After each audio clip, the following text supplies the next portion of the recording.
Hi everybody, this is Alchemist 2 and I'm back again with another book review.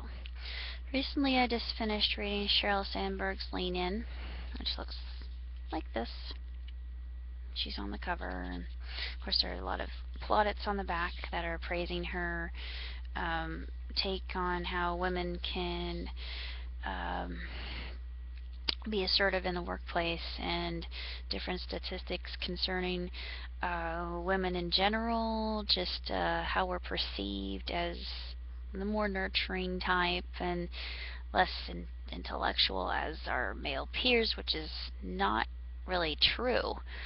Of course, it talks about how men, well, boys are actually given academic better grades academically versus their female counterparts, which I've known for a good long while. Despite that, I was able to get on the honor roll quite a few times and the dean's list. But she talks about how women can meet their goals in the jungle, what she calls the jungle gym of the working world. And honestly, I really enjoyed her book. I thought it was extremely helpful. And if you're interested in the contents of the book itself, you can buy it at any Walmart, and it's really not that expensive. It's really a well-priced book, and it's a very quick and easy read. But it has massive amounts of information that can be very useful and beneficial if you're looking to advance your career, meet the right person. She actually talks about this quite a bit in her book, what to discuss at the table with your boss, how we are actually moving forward in the business realm, and why feminism isn't a dirty word anymore. I used to have trouble labeling myself a feminist because a lot of people think, oh, well, no, you're a feminazi. No, I'm not a feminazi. I like guys. I am very egalitarian. Some of my best friends are men, in fact. More so than women, because no offense to my own sex, but we women tend to be a little bit catty. I don't like that. I'm more of a tomboy, so the less cattiness, the better. And less talk about doing hair and nails is, ugh, kill me, please. But yeah, more talk about automobiles and other things that are important.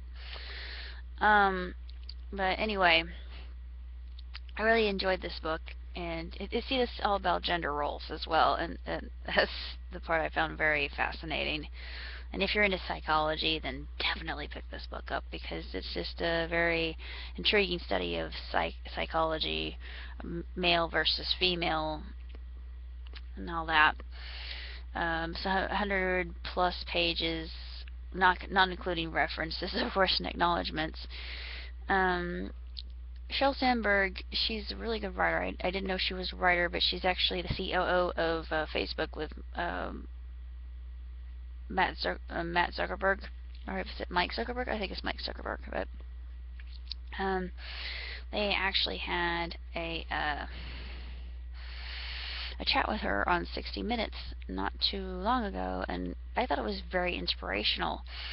And coming from lower middle income class, I really want to see my dreams come to fruition. And she has a page, and I'm going to mention the URL because it's at the very end.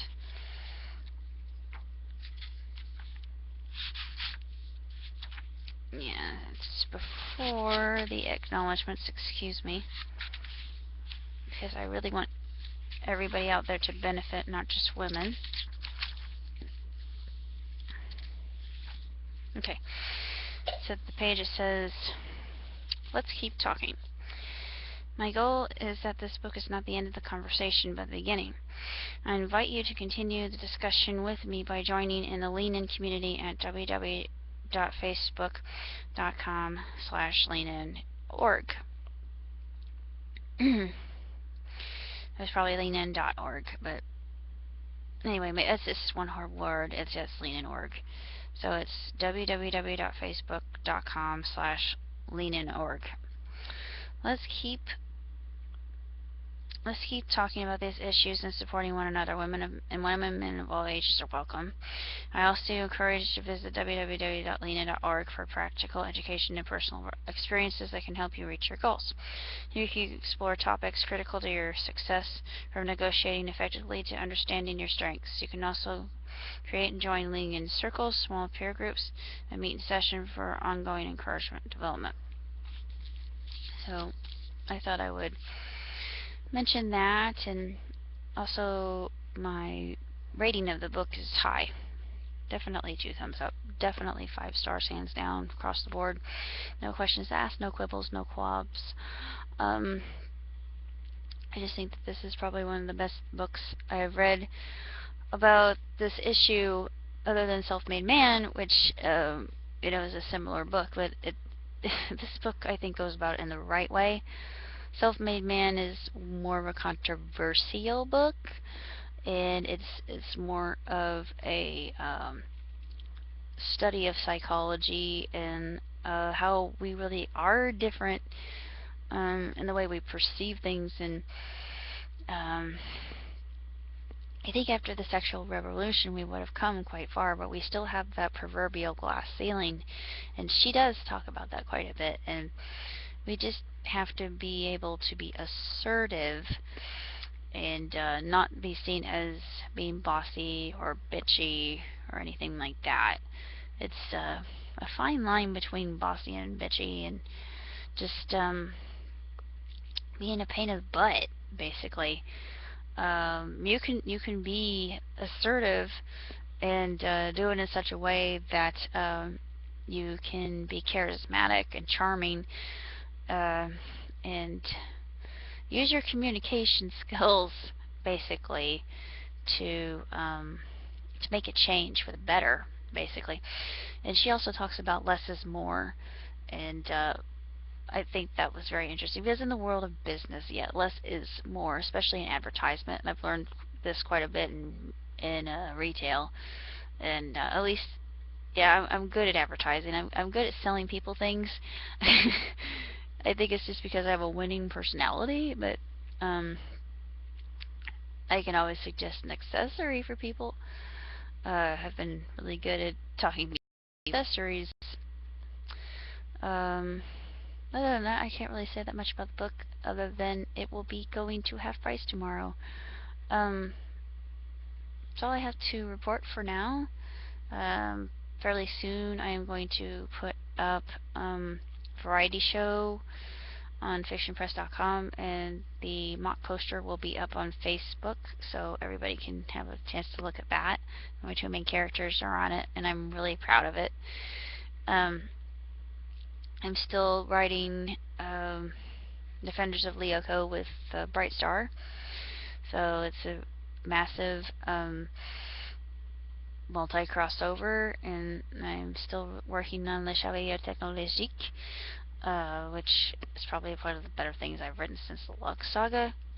Then I'm going to be writing Traversing Age and Time, which is about a man who enchants a bunch of watches, and through that mechanism of keeping them wound constantly, he has been able to outwit death. It's I don't know how I came up with that, but I think it's a myth from somewhere sometime, but even if it isn't, I just made up a myth myself. Beyond that, I'm not really up to too much of terribly anything, other than kind of sad, because a lot of us who have been reading Homestuck know it's coming to an end, and when I read the news, I just felt like one of my best friends died. I mean, it was just heart-wrenching. Yeah, I don't have enough money for the game. If I did, I'd be getting it, but I can't. I can't afford it. But I don't have any friends who like Homestuck that are close by. And all my friends are far away and across large bodies of water. And I'm not sure if these friends of mine are even fans of Homestuck or if they've even heard of Homestuck. But it's just one thing that I'm kind of sad about. Um, I'm also kind of in process of moving. That's why I've been moving stuff around quite a bit downstairs and into boxes and going, moving stuff for getting ready for sales. And that's why Lean In is gonna go to half price tomorrow. So it's a great memoir if you have a chance to pick it up, and it's not that expensive, and it'll be cheaper at half price too. So when you see that there, you'll know that it once belonged to me. So hopefully you will glean from it all the enlightenment and inspiration and education that I did. So until I see you next time, live long, prosper, and ciao.